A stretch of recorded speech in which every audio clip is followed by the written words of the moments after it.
மாஹிஷ்மதியின் அம்பிகா தேவி இந்தோரிலிருந்து 90 kilometre, ஓம்காரத்திலிருந்து 60 kilometre தொலைவில்.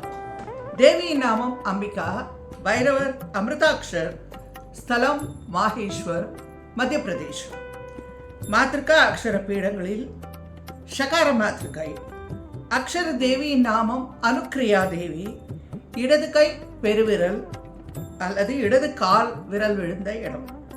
அன்னை ஒரு முகமும் 4 கரங்களும் கொண்டு ராஜஹம்சத்தில் அமர்ந்திருப்பவள். பீதாம்பரி. பீடத்தை ஹிரண்யபுரம் என்றும் கூறுகிறார்கள். மாஹேஸ்வரரும் மண்டலேஸ்வரும் மாஹிஷ்மதி என்று அழைக்கப்பட்டு வந்தனர். ஆதியில் ஜோதிஷ்மதியாகவும், ஓம்கார சக்தி பீட நாயகியின் நாமம் ஜோதிஷ்மதி அல்லவா, வேத காலத்தில் மாஹிஷ்மதியாகவும் பின்னர் மாஹேஸ்வராகவும் அழைக்கப்படும் க்ஷேத்திரம்.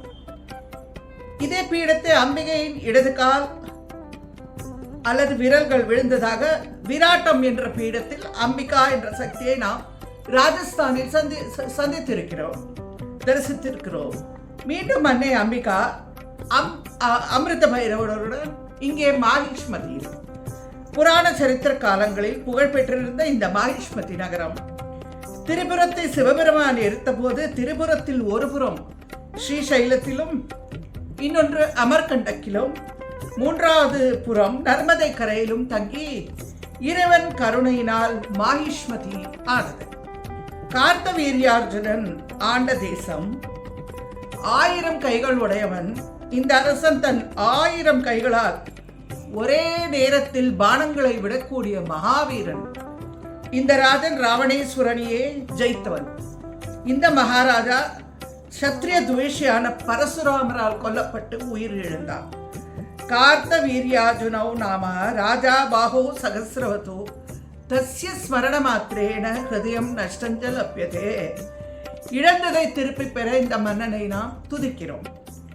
மைகரில் தரிசித்த சாரதா மாதா மனம் புரிந்தது மாஹிஷ்மதியில்.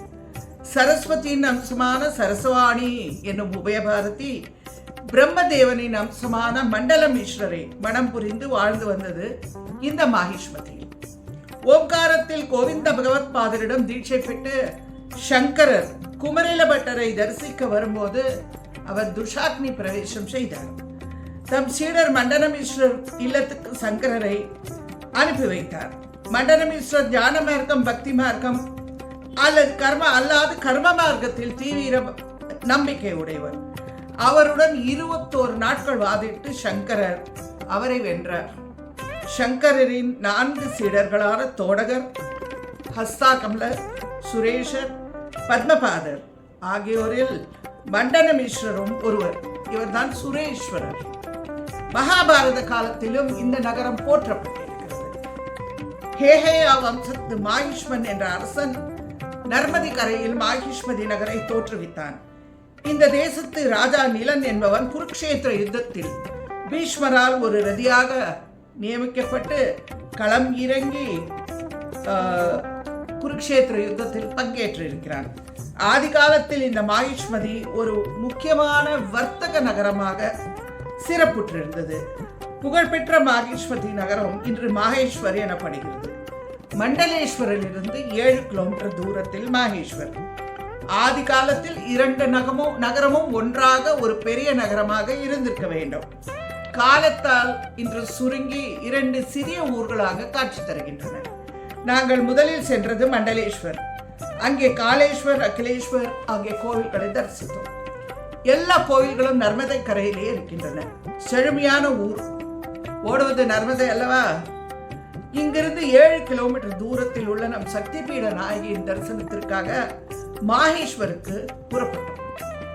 அம்பிகா தேவி என்ற நாமத்துடன் தேவியை காண முடியவில்லை. இங்கு பிரசித்தி பெற்ற பவானி மந்திரில் இருக்கும் விந்தியாவாசினி தேவியே சக்தி பீடம் என்கிறார்கள். கால் பெருவிரல் விழுந்ததாக கூறுகிறார்கள். மாஹேஸ்வரில் நுழைந்ததும் கடைத்தெருவில் சந்தை நடந்து கொண்டிருந்தது. அந்த இடத்தில் பவானி மந்திர் கிதரஹை என்று கேட்டவுடன் பின்புறம் கை காட்டினார்கள்.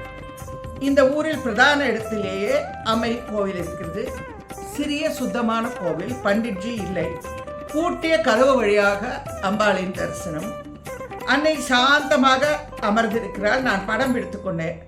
அருகில் அவளது வாகனமான சிம்மம், வலது மேல் கையில் வாள், கீழ்கரத்தில் கமண்டலம், இடது மேல் கரத்தில் டமரகம், கீழ்கரத்தில் பானபத்திரம்.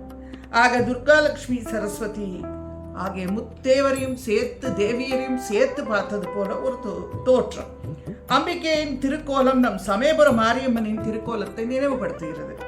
மாரியம்மன் பெரிய திருவுருவம், இந்த அம்மை சிறிய உருவம். அம்மையின் பாத விரல் விழுந்த இடம் என்றால் பாதத்தையும் சேர்த்து வணங்க வேண்டும் அல்லவா? பதத்தே உருக நின் பாதத்திலே மனம் பற்றி உன்றன் இதத்தே ஒழுக அடிமை கொண்டாய் என்கிறார் அபிராமிப்பட்டர். அம்பிகையின் அன்பினால் பக்குவம் அடைந்து அவள் பாதத்தில் மனம் உருகினால் அம்பிகை நம்மை ஆட்கொள்வாள். மீண்டும் பிறந்தால் உன்னை மறவாமை வேண்டும் என்கிறார் காரைக்கால் அம்மையார்.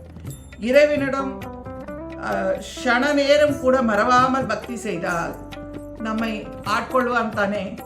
அன்னையின் பாதம் பற்றி இடையறாத அவளை நினைத்திருந்தால் அன்னை தன்னுடன் நம்மை சேர்த்துக் கொள்வாள். அவள் சிரித்த முகத்துடன் நம்மை சதா ஆட்கொள்கிறாள். தன் சிரிப்பினால் அருள் மழை பொழிகிறாள். பாடும் திருமுறை பார்ப்பதி பாதங்கள் சூடுமின் சென்னிவாய் தோத்திரம் சொல்லுமே என்கிறார் திருமூலர். அன்னையின் பாதங்களை நம் சிரசில் தாங்கி நம் வாய் அவளை தோத்திரம் செய்து துதித்தால் இந்த பிறவி பயனுடையதாகும் அல்லவா? மகேஸ்வரத்து அம்பிகையின் பெயர் ஸ்வாகா தேவி என்றும் கூறுகிறார்கள். இந்த பீடம் ஸ்வாகா பீடம் என்றும் அழைக்கப்படுகிறது. ஸ்வாகா என்ற சொல் ஹோமம் செய்யப்பட்ட பொருளை உரிய தேவதையிடம் சேர்ப்பிக்கிறது. அக்னிமூர்த்தியான பசுபதியின் மனைவி ஸ்வாகா தேவி. தெய்வீக சக்தி நிரம்பிய ஸ்வாகா என்ற சொல் வடிவில் இருப்பவர் மகேஸ்வர பீடத்தின் ஸ்வாகா தேவி. ஸ்வாகா என்று ஹோமங்களில் அவிர்பாகத்தை தருவதால் தான் அது உரிய தேவதையை சென்று சேருகிறது.